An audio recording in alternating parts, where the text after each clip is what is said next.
Bonjour à tous.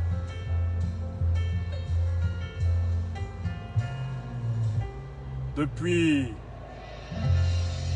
TSF Jazz,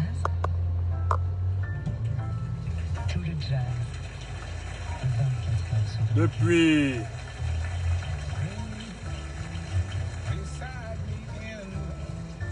le 21 septembre 2020, le président élu du Cameroun, professeur Maurice Kamto, est séquestré dans son domicile avec sa famille par des bataillons entiers de l'armée camerounaise et notamment donc de la gendarmerie et de la police. Du 21 septembre à maintenant,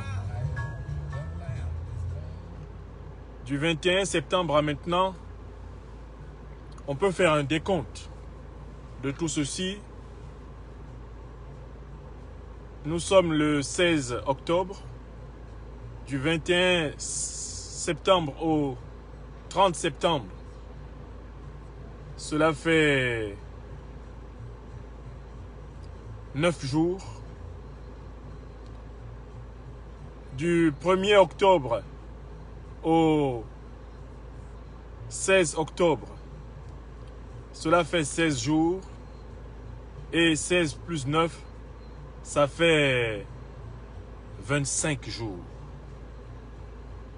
Exactement 25 jours.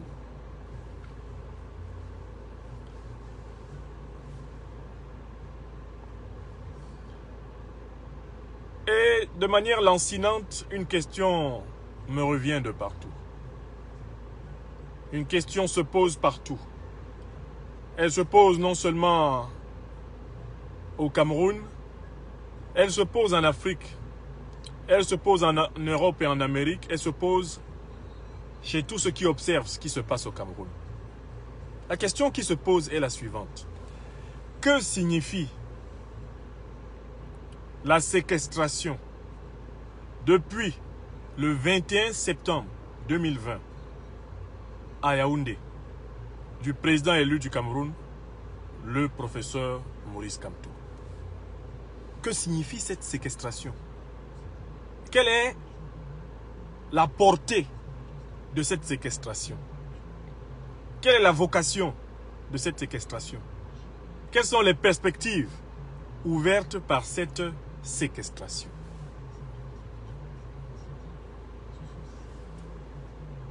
La société camerounaise est une société qui, depuis 1960, a été tellement brutalisée et traumatisée que pour contourner la question fondamentale à laquelle elle est confrontée, à savoir la question de sa souveraineté, c'est-à-dire du droit du peuple camerounais de choisir ses propres dirigeants, pour contourner cette question, le peuple camerounais et l'élite politique régnante au Cameroun ont inventé des tas de fausses solutions. La première fausse solution qui fut inventée pour fuir la question centrale de la souveraineté démocratique du peuple camerounais, et qui est une question liée à la question de l'indépendance, du droit du peuple de disposer de lui-même. On a commencé bien sûr par réprimer dans la barbarie toutes les Camerounaises, tous les Camerounais qui étaient rassemblés dans le mouvement émancipatoire du Cameroun, de l'Union des populations du Cameroun. On leur a mené une guerre d'extermination de 1955 notamment à 1971. On a voulu régler ce problème par la force, la violence barbare. J'ai toujours souligné que cette guerre qui coûta environ 1 million de vies au peuple camerounais, 500 000 selon les estimations les plus optimistes, cette répression eut lieu à l'initiative de la puissance coloniale française, avec la participation active de ses supplétifs africains et de ses supplétifs camerounais. Et c'est ainsi que naquit le régime qui gouverne le Cameroun depuis 60 ans. C'est un régime qui s'est associé à une opération anti-populaire, anti-camerounaise d'envergure. La destruction du mouvement indépendantiste, c'est-à-dire la destruction de ces Camerounais qui se battaient pour que les Camerounais, tous les Camerounais du nord au sud, de l'est à l'ouest, en passant par le centre, choisissent librement leur maire, choisissent librement leurs députés, leurs sénateurs, choisissent librement leur président de la République. L'organisation du pays a été conçue pour empêcher cela, empêcher que les Camerounais choisissent leurs dirigeants. Lorsque le mouvement indépendantiste était réprimé, une partie des Camerounais qui s'étaient rangés derrière le régime de M. Amadou Babatoura Ahidjo et de M. Biya, qui est dans les meubles du Cameroun depuis 1961, rejoindre le langage de la violence du pouvoir colonial et néocolonial et appeler les Camerounais qui se battaient pour l'indépendance du Cameroun, l'union des populations du Cameroun, l'élévation du standard de vie des populations camerounaises, on les appela presque à l'unanimité des maquisards. Et le mot maquisard fut dès lors retenu comme un concept péjoratif, un mot de mépris qui devait être utilisé pendant des décennies pour désigner toute personne qui se rebelle contre l'injustice régnante. C'est un maquisard. Le maquisard fut présenté comme un sous-homme, une bête, un barbare, une raclure. Le maquisard fut présenté comme une ordure. Le maquisard fut présenté comme un traître. On présenta ceux qui avaient été désignés par la puissance coloniale française pour tenir le Cameroun en laisse, piller les sous-sols, les sols, les mers. On les présenta comme des héros. Et alors, on mit en place le mythe de l'unité nationale. Amadou Babatoura Ahidjo et son parti, l'UNC, et toutes les élites du Cameroun du nord au sud qui adhéraient à ce projet, dont notamment M. Biya, qui devint Premier ministre d'Ahidjo en 1975, utilisèrent l'unité nationale pour justifier l'exclusion de ceux qui se battaient pour l'indépendance nationale. À partir des années 90, les Camerounais reposèrent exactement la même question. La question que posait le Mpodol Ruben Oumiobe. La question que posait Osende Afana. La question que posait Abel Kingé. La question que posait Félix Roland Moumié. La question que posait Ernest Wandié. La question que posait Ngo Ungli Massaga. Et tous leurs compagnons dans cette période, à savoir la question de la souveraineté démocratique du peuple camerounais, leur valut d'être exclus, séquestrés, exterminés. Et les bases populaires du mouvement d'émancipation furent l'objet d'une violence barbare. L'armée française assassina, extermina au napalm. Il y eut des crimes contre l'humanité camerounaise. Et ces crimes n'ont jamais été l'objet d'une discussion. Ces crimes n'ont jamais été l'objet d'un dialogue. Ces crimes n'ont jamais été l'objet d'une commémoration. Ces crimes n'ont jamais été l'objet, ne serait-ce que du début d'une cérémonie de sépulture et de deuil. Les pays Bassa et Bamileke en particulier sont jonchés de milliers de morts. Centaines de milliers de morts. Sans sépulture. Morts que personne n'a pleuré. Morts que personne n'a enterré. Morts que personne n'a accepté de considérer comme des héros de la patrie. Près d'1 million de personnes qui me perturbent avec un appel inutile sur ce téléphone. J'espère que cette personne peut imaginer que si je ne décroche pas, c'est que j'ai une bonne raison et qu'elle va arrêter d'appeler sur ce téléphone dans ces conditions. Sans quoi, je vais devoir arrêter le direct.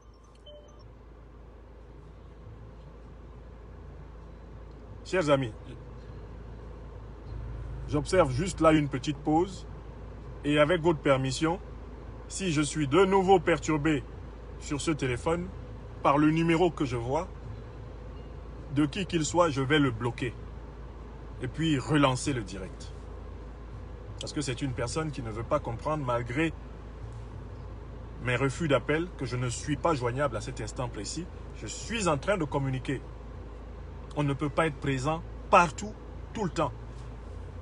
Et quand on a la vie que nous avons, on ne peut pas décrocher son téléphone tout le temps, partout. Ce n'est pas possible. Ayez un peu de compassion pour les journées qui sont les nôtres, au combat au cœur des peuples africains. Quand vous nous appelez une fois, deux fois, trois fois, et que nous fassions un refus d'appel, ce n'est pas de l'impolitesse. C'est vraiment que nous ne sommes pas disponibles. Alors donc, je reprends mon développement. Là où je l'avais arrêté, lorsque j'ai été perturbé par, malheureusement, les interruptions de ce coup de fil intempestif.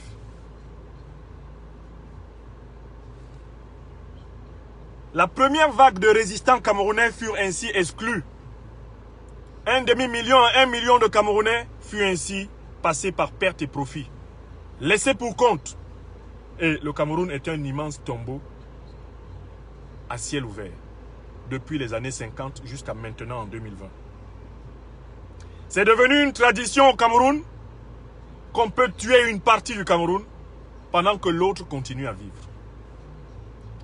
Depuis 1955 jusque dans les années 70 où je naquis, mon pays natal est un pays dans lequel une partie de ce pays a pris l'habitude de continuer à vivre quand une autre est en train de mourir. On tua donc les maquisards. On massacra donc dans mon pays natal. Et personne, pendant toutes ces années-là, de ceux qui profitaient du régime de l'UNC, personne de ceux qui profitaient de ce qu'on appelait l'unité nationale ne se sacrifia à exiger que nos morts sans sépulture, nos 500 000 à 1 million de compatriotes massacrés de 1955 à 1971 soient dignifiés. Soient dignifiés. J'utilise le verbe dignifier. J'introduis à partir de la politique camerounaise la notion de dignification, c'est-à-dire restituer à la dignité. La dignification. Le problème qui se pose au Cameroun depuis la naissance de cette république, c'est que c'est une république qui s'est construite sur une succession de déshumanisation. Et qu'on ne peut pas reconstruire ce pays sans le reprendre à zéro. Redonner de la dignité à tous les morts sans sépulture. Redonner de la dignité à tous les morts sans sépulture depuis la naissance de la nation jusqu'à ce jour. C'est la condition pour que la valeur de la personne humaine au Cameroun, au nord, au sud, à l'est, à l'ouest, au centre, que cette valeur soit réaffirmée. Donc voilà comment la première vague de Camerounais massivement sacrifiés par la République du Cameroun passa par perte et profit. Et les gens vécurent. Les gens vécurent si bien et si innocemment, dans une si grande insouciance, qu'il y a des Camerounais aujourd'hui qui peuvent ouvrir leur bouche pour dire que le régime d'Ahidjo était meilleur. Il y a des Camerounaises aujourd'hui, des gens titulaires d'un bac plus 5, plus 6, parfois même d'un doctorat, qui peuvent se lever et vous dire que le régime d'Amadou Babatoura Ahidjo était meilleur que celui de Biya. Parce qu'il y avait des entreprises qui fonctionnaient, des entreprises d'État qui fonctionnaient. Parce que l'éducation nationale était lancée, ça fonctionnait, etc. Ils vont vous dire ça. Qu'est-ce que ça signifie? Ce régime était meilleur que celui de Biya. Ça veut dire on a tué 500 000 à 1 million de Camerounais. Mais ce n'est pas grave. Ce n'est pas grave. Étaient-ce des êtres humains? De 1955 à 1971. Étaient-ce des êtres humains? Oui, c'était des êtres humains. Des gens qui aujourd'hui sont choqués par ce qui nous arrive. Le mépris que nous subissons dans ce pays. Il y a des gens qui sont choqués par ce mépris, mais qui n'ont pas encore été choqués par ce qui s'est passé dans ce pays lors de la guerre d'indépendance, de la lutte d'indépendance 1955-71. Et ça, c'est un problème. C'est un très grave problème national. Avoir un pays dont une bonne partie de la classe moyenne et de l'élite cultivée n'a pas pris conscience du drame fondateur de la nation. Et n'a pas compris que il faut retourner au fondement du problème national pour résoudre irréversiblement ce problème. Voilà comment on a traité la première vague. Aujourd'hui au Cameroun, si on veut t'insulter, on dit maquisard. Maquisard est encore une insulte. Et il y a des gens qui sont très en colère de ce qui nous arrive, mais qui disent qu'Aïdjo était meilleur. Aïdjo a organisé l'élimination de 500 000 à 1 million de Camerounais avec le soutien des Français. Avec le soutien de Biya que vous voyez là. Paul Biya que vous voyez là, il était déjà là. Ils ont tué. Ils ont vidé les pays Bassa et Bamileke d'êtres humains. Ils ont déporté, ils ont fait des choses. Ce qu'ils sont en train de faire au Cameroun anglophone là, ce n'est qu'un remake. Ils avaient déjà fait ça. Je suis né en 72, j'ai 48 ans. J'ai appris cette histoire. Je me suis imbibé de cette histoire. Ce qui m'a rendu indocile à toutes les exclusions, indocile à toutes les discriminations, indocile à toutes les aliénations, sensible à toutes les injustices. J'appelle le peuple camerounais à acquérir une sensibilité universelle à toutes les injustices. Je recommence. Ça, c'est la première leçon. Il faut que notre pays natal, le Cameroun, acquiert une sensibilité universelle à toutes les injustices. Ça, c'est un. 1990, voilà notre peuple qui reprend conscience, qui reprend confiance en lui-même. Il se bat pour le multipartisme. La figure qui incarne ce combat, le combat que les Oumyobé avaient mené, que les Osende avaient mené, que les Wandie avaient mené, un combat qui était transethnique, un combat qui était transrégional, un combat qui était transreligieux, un combat qui était continental, un combat qui était panafricain. La figure qu'il incarne dans les années 90 s'appelle Ni John Frundi. Frundi reprend le flambeau. Frundi reprend le flambeau. L'opposition camerounaise se rassemble autour de lui. L'écrasante majorité du peuple camerounais se reconnaît en lui. Frundi gagne dans les urnes. Et c'est le général Semengue, chef d'état-major de Biya, l'un des criminels de la lutte d'indépendance, l'un des serviles servants du colonialisme français au Cameroun. C'est le général Semengue qui soutient et reconnaît que Frundi a bel et bien gagné en 1992, mais que si Paul Biya avait reconnu sa défaite, l'armée aurait fait le coup d'État avec le soutien de la France. Le général Pierre Semengue l'a dit, la vidéo existe.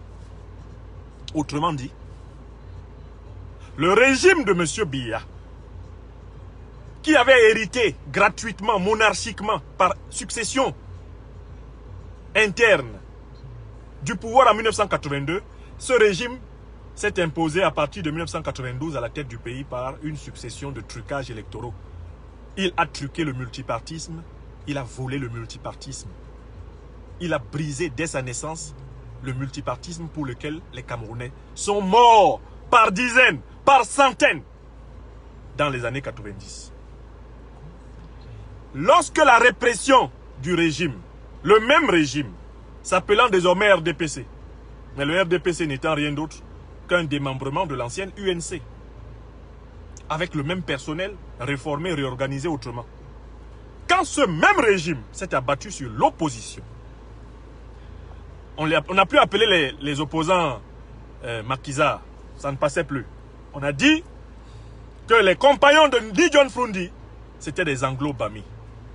Moi, j'ai voté pour Ni John Frundi, comme beaucoup d'autres Camerounais. On n'avait pas besoin d'être anglophone, comme ça s'appelait à l'époque, ou bien Bamileke, pour voter Frundi. Des Camerounais du nord au sud, de l'est à l'ouest, en passant par le centre, ont voté pour Frundi. Le régime a truqué les résultats, et le régime a sorti l'armée, et le régime a pratiqué une barbarie impitoyable. On a présenté les partisans de Frundi comme étant essentiellement des anglo-bamis. On les a nommés anglo-bamis. Et progressivement, on s'est mis a persécuté les partisans de Ni John Fundi lui-même. Avec la passivité des autres Camerounais qui ont repris les mots avec lesquels le régime de Biya désignait le leadership de l'opposition.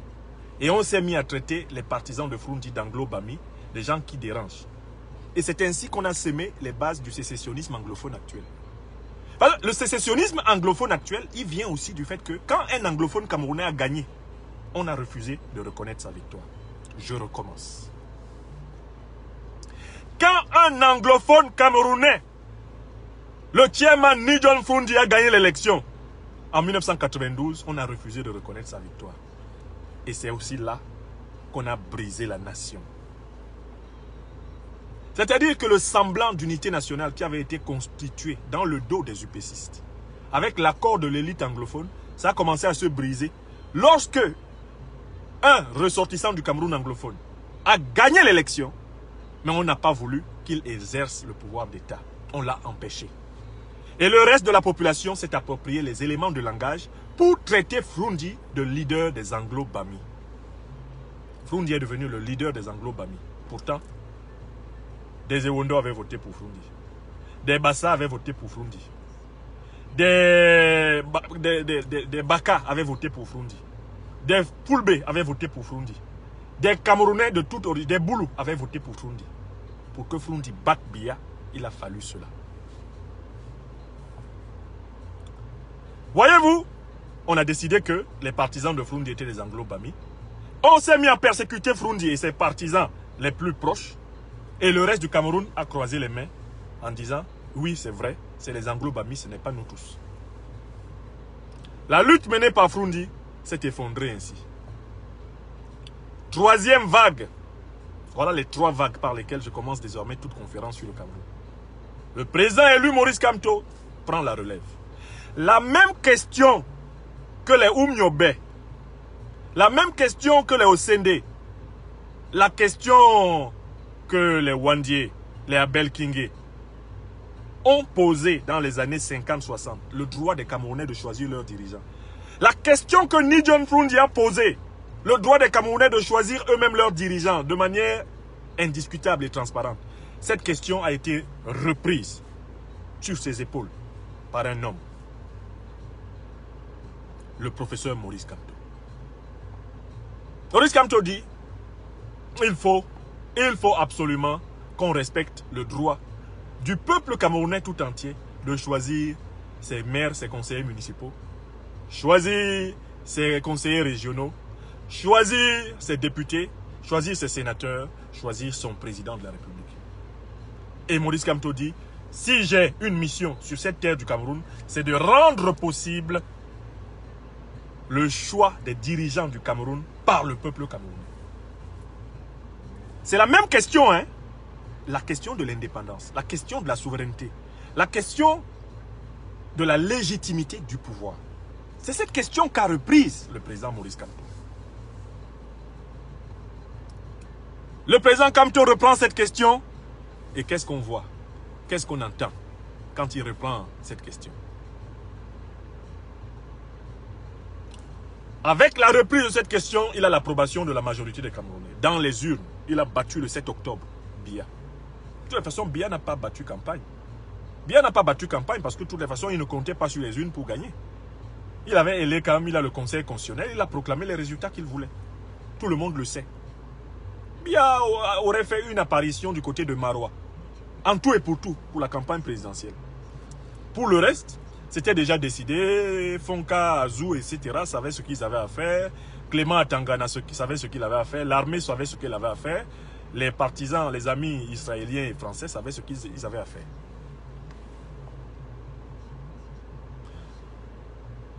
Lorsque Maurice Kamto pose la question que posait Oumniobe, mais écoutez, il faut que notre peuple décide, laissez notre peuple choisir. Lorsque Maurice Kamto pose la question que posait Ni John Fundi, à savoir que so far don't finish, let my people go, let my people choose its own chief. Lorsque Maurice Kamto reprend la question, que l'on appelle par ailleurs le problème national camerounais, qu'est-ce qui se passe? Le fameux syndrome du peuple camerounais rejaillit. Le Maurice Kamto, qui se bat pour le peuple camerounais, qui se battait pour qu'on reconnaisse la souveraineté du peuple camerounais, on donne au peuple camerounais un nouveau langage. C'est Maurice Kamto et ses partisans et sa famille, c'est eux qui dérangent. On les appelle les kamtoïstes, les kamtotos, les talibans, les partisans du président élu. On a inventé tout un lexique pour singulariser, discriminer, pour poser à l'écart de la société camerounaise les proches partisans, les proches collaborateurs, les proches soutiens du président Maurice Kamto. Je vous fais remarquer que c'est la même méthodologie. Lorsque l'UPC, des Oumiobe, des Osende, des Moumi et des Wandji revendiquent, on la combat militairement et d'autre part, on amène le peuple camerounais à l'appeler maquisard. Et voilà comment 1 million de Camerounais assassinés sont passés par perte et profit. Lorsque Frundi combat pour le peuple camerounais, on le combat militairement et on amène les Camerounais à appeler Frundi leader des Anglo-Bami.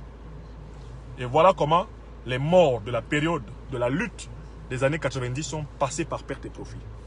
Lorsque le président Maurice Kamto combat, il combat pour tous les Camerounais. On le combat militairement. Vous avez vu, là vous avez vu ouvertement qu'on l'encercle militairement. Et entre-temps, on fait passer le mot aux Camerounais qui se mettent à le répéter que Kamto dérange. C'est lui et puis les Kamtotos, c'est lui et puis les talibans, c'est lui et puis les kamtoïstes, c'est lui et tous ceux qui disent président élu, c'est à cause d'eux. Et on charge même des membres de l'opposition de répéter cela. Ce n'est pas la première fois que quelqu'un va en prison au Cameroun. Personne n'est surpris de ce qui arrive à Kamto. Ce n'est pas la première fois. On met ça dans la bouche des Camerounais et les Camerounais répètent. Je viens de vous faire là assez rapidement une fresque historique. 1955-1971, 1990, début 2000, et maintenant 2018-2020. Vous avez vu que c'est la même structure. Du coup, nous pouvons répondre à la question de cette conférence. Quelle est la question? Je la rappelle. Que signifie la séquestration du président élu Maurice Kamto? Que signifie sa séquestration actuelle par l'armée camerounaise?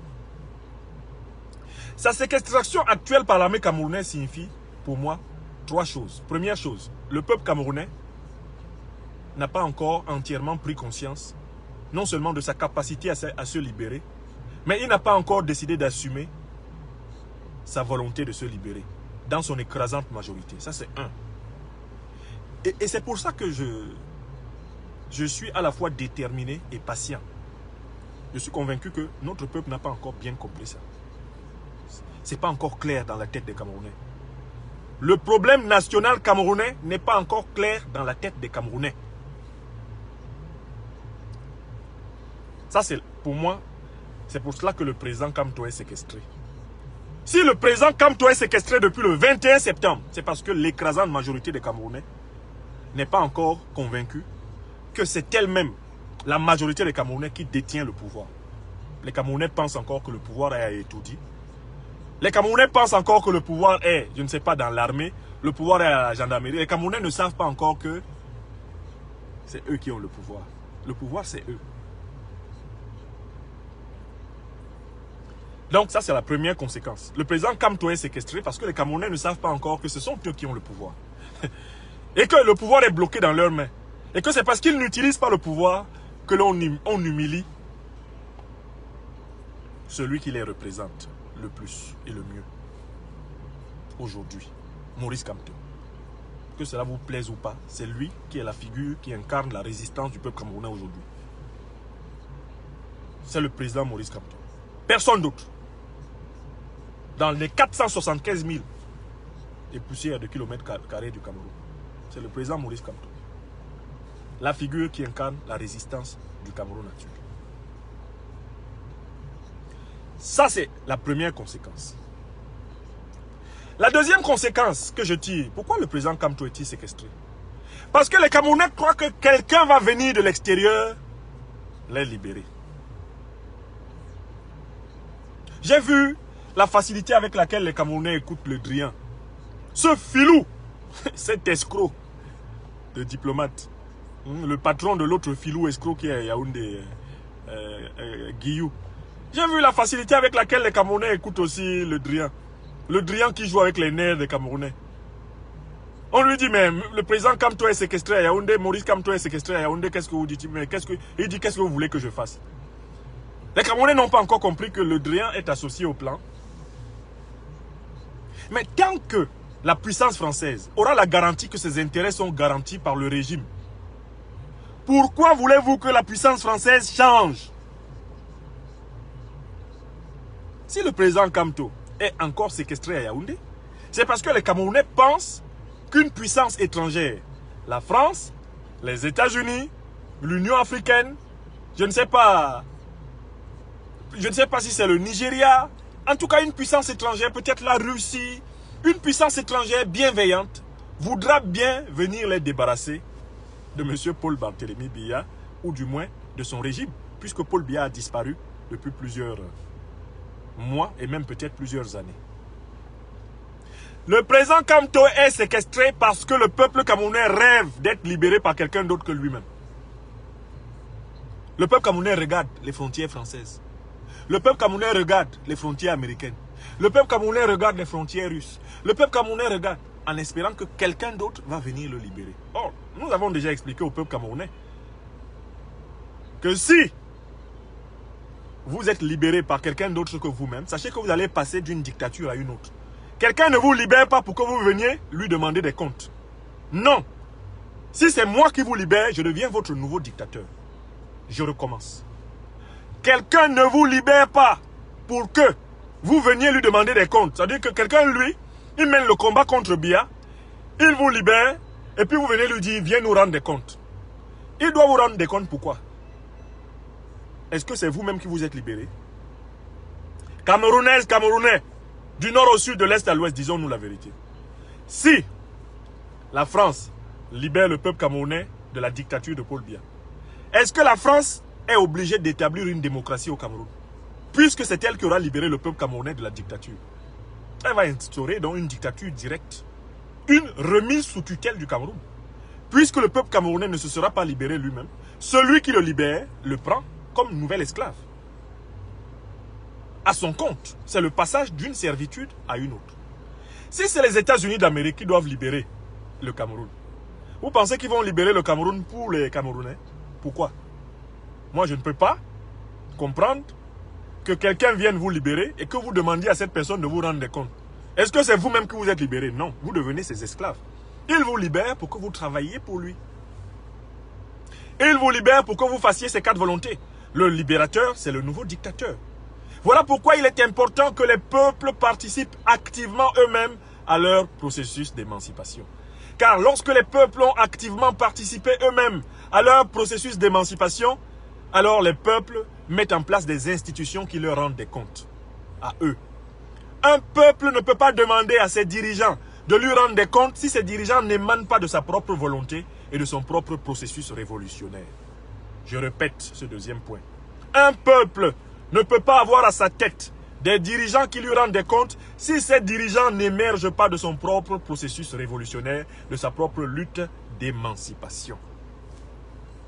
Donc, si le président Kamto est encore encerclé en ce 25e jour, depuis le 21 septembre 2020, c'est parce que le peuple camerounais regarde aux frontières et rêve qu'il y ait quelqu'un dans le monde qui veuille sa liberté à sa place. Moi, professeur Franklin Nyamsiwa Cameroun, Sisikou Nyamsiwa Cameroun, comme vous m'appelez, je vous informe qu'il n'y a personne dans le monde qui veuille la liberté du peuple camerounais à la place du peuple camerounais. Je me suis bien renseigné. Les intentions des Français, l'élite politique, envers le peuple camerounais ne sont pas des intentions libératrices, non, mais exploitatrices. Parce que ce qui est important pour la République française, c'est de s'assurer des réserves de matières premières pour le fonctionnement optimal de son industrie. Deuxièmement, les Américains n'ont pas pour projet de libérer les Camerounais. Ce n'est pas ce qui les intéresse. Ce qui les intéresse, c'est assurer le background et assurer l'approvisionnement de l'économie américaine, de l'industrie américaine, en toute matière première nécessaire à sa suprématie mondiale. Les Russes non plus. Les Chinois non plus. Ce n'est donc ni dans la France-Afrique, ni dans l'Amérique-Afrique, ni dans la Russe-Afrique, ni dans la Chine-Afrique que le peuple camerounais trouvera sa liberté. Tous ceux qui vous ont dit de compter sur quelqu'un vous ont menti. Ils vous ont copieusement menti. Oui. Troisième erreur qui explique que le président Maurice Kamto soit encore séquestré actuellement à Yaoundé. Mais cette troisième erreur, elle est évidente. Nous, en tant que peuple, avons été capables depuis 2016 de laisser massacrer une partie de notre peuple, nos frères et sœurs, au Cameroun anglophone. Nous n'avons pas fait des manifestations monstres pour protéger nos frères et sœurs qui sont massacrés par plus de 10 000 morts au Cameroun anglophone. Au Cameroun, depuis Maroua jusqu'à Ebolova, nous avons laissé le régime tuer depuis 2016, soit depuis 5 ans, pratiquement plus de 10 000 êtres humains. Nous avons laissé le régime mettre en déplacement de guerre plus d'1 million de personnes. Nous avons laissé M. Biya et ses troupes semer la barbarie la plus abjecte. Tandis que M. Biya s'est comporté au Cameroun anglophone exactement comme l'armée française et la première armée camerounaise se sont comportés dans les pays Bamileke et Bassa de 1955 à 1971. Ils se sont comportés exactement comme l'armée camerounaise s'est comportée de 1984 à 2000 sous Paul Biya contre les Camerounais. Eh bien, si le président Kamto est séquestré à Yaoundé, c'est parce que le peuple camerounais assiste impuissant, croit-il? Non, mais plutôt coupable et lâche à l'assassinat d'une partie de sa propre chair dans les régions de Buea et de Bamenda. Dans d'autres pays du monde, notre peuple, le peuple sortirait de partout pour dire au gouvernement: arrêtez de tuer nos frères et sœurs. Le peuple sortirait partout si nous étions un seul et même peuple, unis d'esprit, unis dans le cœur et unis dans la quête d'une liberté collective. Le peuple sortirait de partout pour empêcher la continuation de la guerre au nord-ouest et au sud-ouest. Qu'est-ce qu'on constate? On tue, aujourd'hui même encore, au nord-ouest et au sud-ouest, et la vie continue. Il n'y a pas de mouvement de masse dans notre pays natal pour empêcher le régime de continuer la logique de guerre. C'est pour cela que le président Kamto est séquestré à Yaoundé. Donc en fait, je peux résumer les trois causes. Pourquoi le président Kamto est-il encore séquestré à Yaoundé? Le président Kamto est séquestré à Yaoundé pour que le peuple camerounais soit libre. Le président Kamto est séquestré à Yaoundé pour que le peuple camerounais s'assume. Le président Kamto est séquestré à Yaoundé pour dire aux Camerounais: à travers moi, c'est vous qu'on traite ainsi. L'armée camerounaise a-t-elle les moyens de séquestrer toutes nos maisons au Cameroun? L'armée camerounaise a-t-elle les moyens de séquestrer 22 millions de Camerounais? La gendarmerie camerounaise peut-elle faire le siège, même seulement devant 5 millions de maisons de Camerounais? Non. Elle ne peut pas. Si le président Kamto est séquestré à Yaoundé, c'est parce que le peuple camerounais le laisse faire. Le peuple camerounais laisse le régime faire. Parce que le peuple camerounais a pris l'habitude de considérer que les problèmes de certains de ses membres ne sont pas ses problèmes. Il y a donc un travail à mener. Non pas pour supplier Paris, supplier Washington, supplier Moscou de nous aider. Il y a un travail à mener pour restituer à notre peuple sa confiance en lui-même. Pour que notre peuple prenne conscience du fait que c'est lui qui détient la puissance et que notre peuple utilise la puissance. La séquestration du président Maurice Kamto à Yaoundé cessera lorsque les Camerounais, dans toutes les villes du Cameroun et dans toutes les campagnes du Cameroun, sortiront pour protester en nombre suffisant pour préoccuper et obliger la dispersion des troupes de la satrapie. Je recommence. L'équation est simple. Ils sont concentrés autour de la maison du président Kamto parce que les Camerounais vaquent à leurs occupations et qu'ils ne sont pas obligés de regarder ailleurs. Ils ont une poche de violence ouverte au nord-ouest-sud-ouest, au Nozo. Ils ont la possibilité de faire tenir un bataillon autour de la maison du chef de la résistance. Ça ne leur coûte rien. Pourquoi? Parce qu'il n'y a pas d'autres sources, il n'y a pas d'autres lieux de revendication qui obligent à la dispersion de leurs effectifs. Donc, je le dis, et moi je ne parle pas trop dans les histoires du Cameroun ces derniers temps, parce que j'aspire moi aussi à parler utilement, puisque le peuple camerounais aime précisément s'occuper de ses affaires. Nous, qui avons vocation à l'éveiller, il faut aussi que nous prenions l'habitude de lui parler utilement et de ne pas nous époumoner à lui redire tout le temps ce que nous avons déjà dit et redit. Ce n'est pas non plus notre vocation. Les manifestations pour la démission du régime sont la clé pour désétrangler la séquestration du président Maurice Kamto à Yaoundé. Plus il y aura des manifestations sur le territoire camerounais, moins il y aura d'effectifs autour de la personne du président Kamto. D'ailleurs, si ces manifestations reprennent et prennent de l'ampleur, ils enverront plutôt une délégation de négociation rencontrer le président Maurice Kamto. Je recommence. Nous sommes dans une bataille tactique et stratégique. Ce n'est pas dans un jeu de mbang. On n'est pas dans un casque qui bloque d'air. On n'est pas dans un jeu de dribble buté. Non. On n'est pas en train de jouer au petit poteau au quartier, au petit goal. Non. Il s'agit d'une bataille de libération politique. D'un point de vue tactique, le général en chef de la révolution citoyenne pacifique est encerclé. Que doivent faire les lieutenants? Que doivent faire les commandants de zone? Ils doivent activer une résistance multipolaire.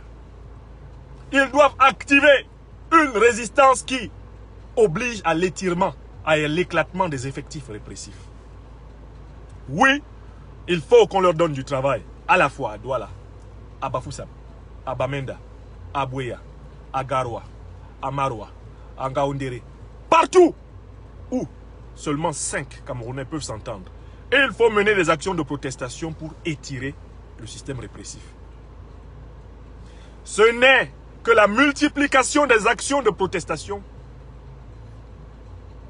sur toute l'étendue du territoire national qui va imploser le dispositif d'étranglement de notre leader. Ce n'est pas une affaire de militants du MRC, c'est une affaire camerounaise. Ce n'est pas une affaire de militants du MRC exclusivement, c'est une affaire camerounaise. Le programme de la résistance doit se poursuivre. N'attendez rien, parce que personne ne va rien faire. Rien ne va arriver. Rien ne viendra de Paris. Rien ne viendra de Washington. Rien ne viendra de Londres. Rien. Ils ne feront pas la lutte à la place du peuple camerounais. C'est au peuple camerounais de multiplier des foyers de revendication. C'est la multiplication des foyers de revendication sur le territoire camerounais qui va désétrangler le goulot posé sur le président Kamto. Et au lieu de lui envoyer des gendarmes, des militaires armés, on lui enverra une délégation pour négocier. Parce que lui, il peut parler au peuple camerounais en résistance. Nous devons prendre conscience que nous sommes dans une phase politique. C'est une lutte politique. C'est pas autre chose, c'est la lutte politique. Ce n'est pas une affaire de ouais, pardon. Il n'y a pas de ouais, pardon. Il faut décentraliser et démultiplier la lutte. Mais alors, ceux qui sont à Yaoundé, il y a plusieurs endroits à Yaoundé pour manifester. Ceux qui sont à Yaoundé, la manifestation peut aussi consister à aller en nombre toujours suffisant, demander de laisser le président élu tranquille. Mais la lutte du Cameroun, tel que l'a conçu le président Maurice Kamto, ne consiste pas à se focaliser sur il faut libérer le président Kamto. C'est-à-dire que chaque fois que nous sommes en train de lutter, le président nous montre le chemin du combat. On a la faiblesse de laisser le combat se redéfinir à libérer notre président. Notre président, dans sa tête, il est libre. Ce qui lui arrive là, ça ne lui arrive que parce que nous, sur le terrain camerounais, on n'est pas assez actifs. C'est tout. Le président est libre. Ce n'est pas lui qu'il faut libérer. Il faut se libérer nous-mêmes. Bafoussam, Bamenda, Boya, Douala, Gaoundere, Garoua, Maroua. Libérons-nous nous-mêmes. Et vous allez voir que le problème du leader de la résistance sera résolu. Je vous le dis en 24 heures. En 24 heures. S'il y a activité de manifestation sur toute l'étendue du territoire national, vous allez voir que le statut du président Maurice Kamto à Yaoundé change immédiatement. On va tout faire pour lui donner des micros, des caméras pour qu'il parle. On va lui donner. On va envoyer des gens lui donner. Oui, adressez-vous à nos compatriotes pour leur dire qu'un processus politique a commencé, une discussion a commencé, un dialogue. Ils vont envoyer une délégation. Mais les gens me disent, professeur, on ne t'entend plus. Qu'est-ce que vous voulez que je vous dise? Est-ce que vous m'obéissez? Camerounaise, Camerounais, quand je vous parle, est-ce que vous faites ce que je vous dis? Ce que le président Kamto nous a dit le 24 août, est-ce que c'est ce qu'on fait? Non. Pourquoi vous voulez me fatiguer? Pourquoi ce peuple-là qui m'écoute moins que le peuple ivoirien veut me fatiguer? Pourquoi vous voulez me fatiguer? Vous voulez que je fasse quoi? Le président a donné le mot d'ordre. Depuis le 24 août, il a dit que si vous apprenez qu'on a dit convocation du collège électoral, commencez les manifestations généralisées. Un lancement a été fait à partir du 22. Qu'est-ce qu'on observe? Les gens ont pensé que le 22, le peu qu'ils ont fait, que nous avons fait là, c'était bon. Ce n'est pas bon. Les Maliens ont manifesté pendant 1 an. Les Maliens ont manifesté pendant 1 an. Ils n'ont pas faibli. Ils ont commencé un peu, comme nous on a commencé au Cameroun. Et ils ont fini fort. Les Maliens là, ils ont commencé comme vous voyez là. Comme ça a commencé le 22. C'est comme ça que les Maliens avaient commencé. Un peu. Et c'est devenu un grand fleuve. Les Camerounais, mais regardez ce que ma parole vaut en Côte d'Ivoire. Regardez ce que notre parole vaut, nous, les Camerounais, qui sommes écoutés ailleurs. On vous dit il faut multiplier les manifestations, même si c'est les manifestations de 10 personnes. S'il y a plusieurs, mettons, si dans Douala, là, il y a 100 manifestations de 10 personnes, à plusieurs points, avec des actions de communication, c'est bien. Si dans Bafoussam, il y a 100 manifestations de 10 personnes, à plusieurs endroits de la ville, avec communication, c'est bien. La même chose en Gaoundéré, la même chose à Maroua, partout où nous sommes, voilà ce qu'il faut faire. Pourquoi voulez-vous que je m'égosille à expliquer à un peuple ce que d'autres peuples comprennent sans que j'explique longtemps? Est-ce que ça là, j'ai besoin de dire ça 5 fois aux Ivoiriens? Je dis ça aujourd'hui, demain ça se fait. En Côte d'Ivoire là, nous là, quand on dit, ça arrive. Au Cameroun, vous voulez quoi? Vous voulez que je fasse un direct par jour sur le Cameroun? Moi, les directs s'accélèrent quand l'action s'accélère. Les directs s'accélèrent quand l'action s'accélère. Quand vous voyez les directs de Côte d'Ivoire s'accélérer, c'est parce que les Ivoiriens ont accéléré l'action. Si vous voulez que la situation change, bon, écoutez-nous.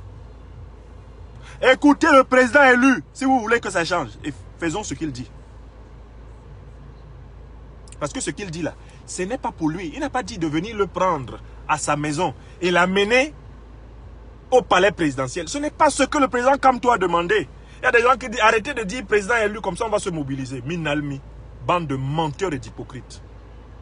Qui vous a dit que c'est parce qu'on dit président élu que vous ne vous mobilisez pas? C'est faux.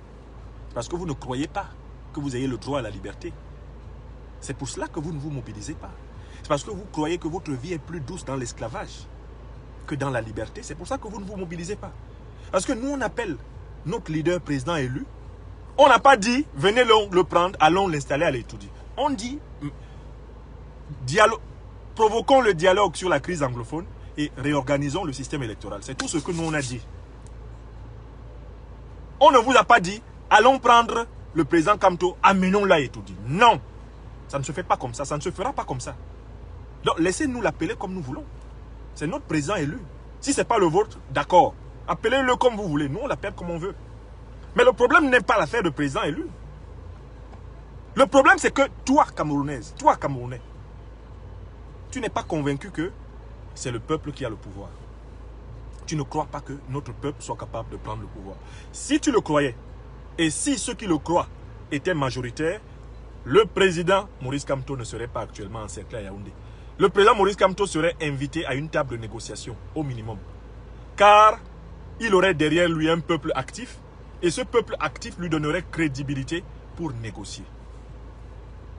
Au minimum. Donc, en fait, la question de la séquestration du président Maurice Kamto est un problème des Camerounais, ce n'est pas le problème de Maurice Kamto. Je recommence. Le président Maurice Kamto n'est pas séquestré pour lui. Il n'a pas de problème dedans. Le problème qui se pose, c'est notre problème. Le problème de notre peuple. Maurice Kamto est séquestré pour nous. Il est séquestré à cause de nous. Je vais même plus loin. C'est nous qui le séquestrons. Le président Maurice Kamto est séquestré par l'écrasante majorité du peuple camerounais qui ne veut pas assumer sa puissance, qui ne veut pas prendre conscience de sa puissance. C'est tout. Quand donc vous avez la majorité d'un peuple qui ne veut pas prendre conscience de sa puissance et qui attend des miracles extérieurs, qu'est-ce qu'il faut faire? Il faut continuer l'éducation en profondeur. Il faut continuer l'éveil en profondeur. Qu'est-ce que vous voulez? Si notre peuple ne se mobilise pas suffisamment, à Douala, à Yaoundé, à Bafoussam, à Bamenda, à Bouéa et Bolova, partout sur le territoire, pour obtenir un rapport de force permettant à notre leader de négocier. Qu'est-ce que vous voulez? Le retour du Christ? Que Jésus de Nazareth apparaisse dans le ciel du Cameroun, ou que Marie, qui serait apparue en Simalène, revienne? Que veut-on? Que Skimbangu revienne? Que Baba Simon revienne? Qu'est-ce qu'on veut? Que veut-on? Qu'André Matsoua? Qu'est-ce qu'on veut? Bon, peut-être qu'on veut manger son boblique avec son poisson braisé tranquillement, boire sa bière, et si on peut attraper 2 ou 3 petites dans le coin, on attrape et la vie continue. C'est peut-être cela, cette vie animalière et animalesque que les gens préfèrent. Et alors donc, vous comprenez pourquoi je me tais souvent ces derniers temps? Parce que je suis absolument conscient du fait que ce n'est pas le problème, le président Kamto qui a un problème. C'est nous, Camerounais, collectivement. Les Camerounais sont même là, ils se mettent à attendre que le Drian vienne libérer le président Kamto. On est devenu fous. Le Drian, il n'a jamais libéré. Il a toujours esclavagisé. C'est-à-dire que si c'est le Drian qui devient responsable de la libération du président Kamto, mais il va faire du président Kamto un obligé de la France et pas un obligé du peuple camerounais. Le danger qu'on court dans cette affaire, c'est que c'est si la France qui doit libérer le président Kamto. Donc le président Kamto va être donc reconnaissant à la France et pas au peuple camerounais. Et ainsi, on sera en train de livrer le leader à la vassalité à la France. Attendez, si on attend que ce soit la France, la diplomatie française qui vienne libérer le président Kamto, mais acceptons la remise sous tutelle du pays. Acceptons la remise sous tutelle du pays, que le pays repasse sous la tutelle française et qu'on en finisse. Puisque il faudrait attendre que le ministre français des Affaires étrangères veuille bien trouver un moment pour venir à Yaoundé libérer le leader du pays. Quelle honte! Quelle honte! Moi, je ne demanderai jamais plus, après tout ce que j'ai expliqué au peuple camerounais, je ne demanderai jamais plus au président, je ne sais pas, Donald Trump, au président Macron, venez faire libérer le président Kamto. Non. Je le demanderai toujours au peuple camerounais. Libérons-nous pour que le président Kamto soit libre. La phase dans laquelle nous sommes actuellement, c'est la phase de la responsabilité collective. Tant que nous n'avons pas assumé cette responsabilité collective, de quel droit allons-nous parler aux chefs d'État des grandes puissances? Parce que même les Donald Trump, ils regardent les informations pour savoir combien de Camerounais sont dans la rue. Les Macron, là, le matin, quand ils se renseignent sur l'Afrique centrale, ils vérifient combien de Camerounais il y a dans la rue. Toutes les grandes puissances essaient de voir quel est l'état d'esprit du peuple camerounais. Attention, l'écrasante majorité du peuple camerounais veut le changement. Mais le problème, c'est que l'écrasante majorité du peuple camerounais ne sait pas encore que le changement passe par elle. Je recommence. Je suis convaincu, hein, l'écrasante majorité du peuple camerounais veut le changement. Mais c'est ce qu'on appelle le changement de bouche, le bébé. Parce que l'écrasante majorité des Camerounais ne sait pas encore que le changement passe par lui-même. Que la personne qui doit changer le Cameroun, là, c'est le Camerounais, le peuple camerounais. Ce n'est pas quelqu'un d'autre. Tout autre changement sera un changement artificiel, un changement cosmétique. Tout autre changement qu'un changement venu des entrailles du peuple camerounais sera un changement artificiel et cosmétique et le passage d'une dictature à une autre. Donc, je crois avoir suffisamment expliqué. Je crois avoir suffisamment expliqué ce que signifie la séquestration du président élu Maurice Kamto à Yaoundé. C'est l'expression de notre impuissance collective. C'est l'expression du fait que notre peuple n'a pas retrouvé le mécanisme lui permettant d'exercer sa puissance. Et cela veut dire que si nous voulons mettre fin à cette honte qui se poursuit et qui en est à son 25e jour, nous devons absolument reprendre le programme de manifestation nationale sur toute l'étendue du territoire. C'est tout. Je n'ai pas d'autre solution magique. Il n'y a pas d'autre solution magique. C'est le programme de mobilisation, de manifestation pour l'ouverture du dialogue au Nozo et pour la réforme du système électoral qui doit reprendre et continuer son chemin. Et je vous le dis, même si ce programme doit durer 1 année, 2 années, c'est le seul valable. C'est ce que le président Maurice Kamto a appelé le programme national de résistance, PNR. C'est ça qu'il faut appliquer. Plus le programme sera appliqué, plus vite le goulot d'étranglement sur le président Kamto sera levé. Moins le programme sera appliqué, plus l'humiliation collective que nous subissons depuis le 21 septembre va s'aggraver. Parce que le régime est déterminé à nous humilier. Maintenant, je voudrais conclure. Chers amis, vous voyez ce qu'on appelle un combat systémique. Ce n'est plus Paul Biya qui combat le président Kamto et le peuple camerounais. Vous savez que Paul Biya est absent. Paul Biya a disparu. Mais nous avons affaire à un système.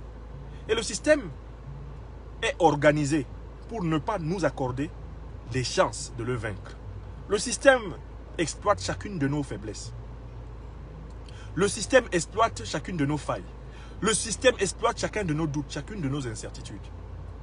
C'est à nous de prendre conscience que ce système ne reculera que si nous appliquons fidèlement le programme national de résistance. C'est-à-dire, si nous considérons qu'à l'ordre du jour en politique aujourd'hui au Cameroun, dans toutes les villes et dans toutes les campagnes du Cameroun, il faut que toutes les semaines, il y ait des manifestations pour le retour de la paix par le dialogue au Nozo et des manifestations pour la réforme du système électoral, des manifestations pour la démission du régime.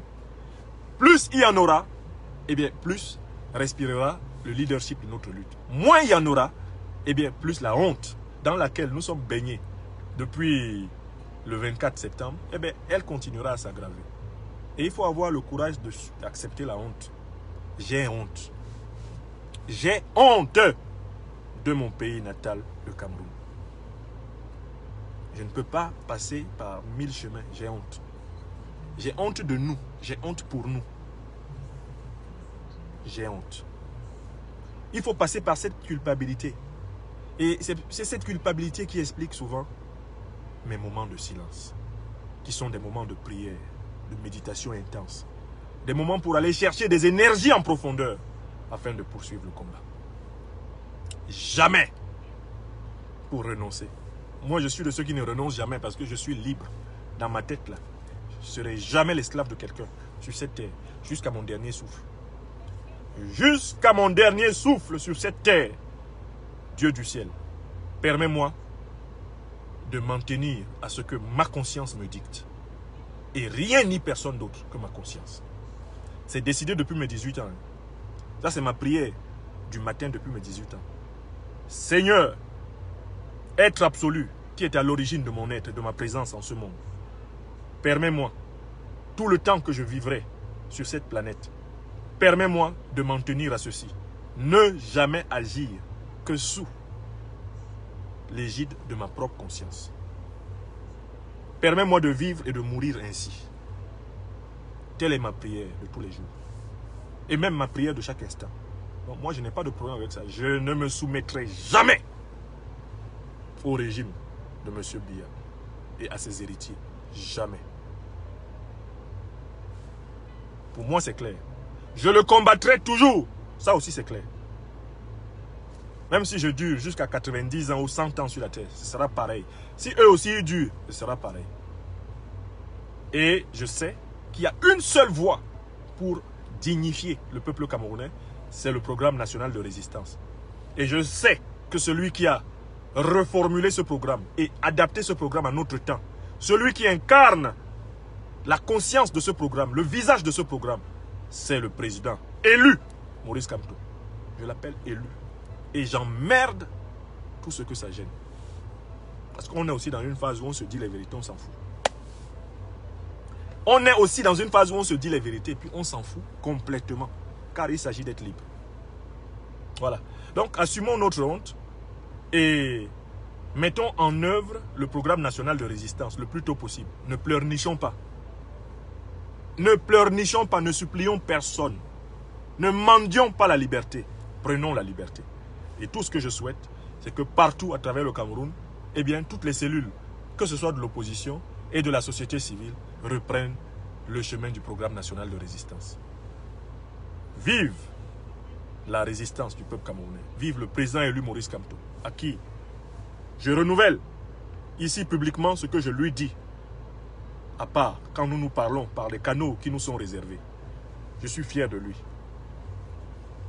Je suis fier de connaître ce grand Camerounais qui s'appelle Kamto Maurice. C'est un très grand, c'est un immense Camerounais. Quand je pense à lui, j'ai la même chair de poule que celle que j'ai quand je pense à Ruben Oumyobé. Quand je pense à Ernest Wandier, des gens que je n'ai pas vus de mes propres yeux.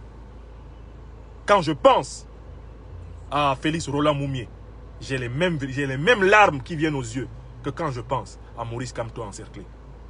Car je sais que ce monsieur, il aime mon pays. Il aime le Cameroun. Il aime l'homme. Il aime l'être humain. Et quand une telle émotion vous étreint, vous ne pouvez pas venir faire des directs sur les réseaux sociaux si vous êtes sérieux. Vous entrez en méditation et en prière. Vous allez à la recherche de nouvelles ressources spirituelles, intellectuelles, morales pour continuer le combat qui est le vôtre. Respectez le silence de ceux qui souvent parlent. Car parler, c'est une performance qui requiert d'aller très loin en soi-même, chercher des énergies subtiles. Ce n'est pas facile tous les jours. Ce n'est pas facile tous les jours. Que Dieu bénisse le président Maurice Kamto. Que Dieu bénisse sa famille. Que Dieu bénisse le peuple camerounais de la résistance. Que Dieu bénisse tous les peuples africains en résistance. Et que le combat se poursuive. Arrêtons de chercher la pitié du monde. Arrêtons de chercher la pitié du monde. Assumons notre liberté dans le monde. Moi, je n'irai pas voir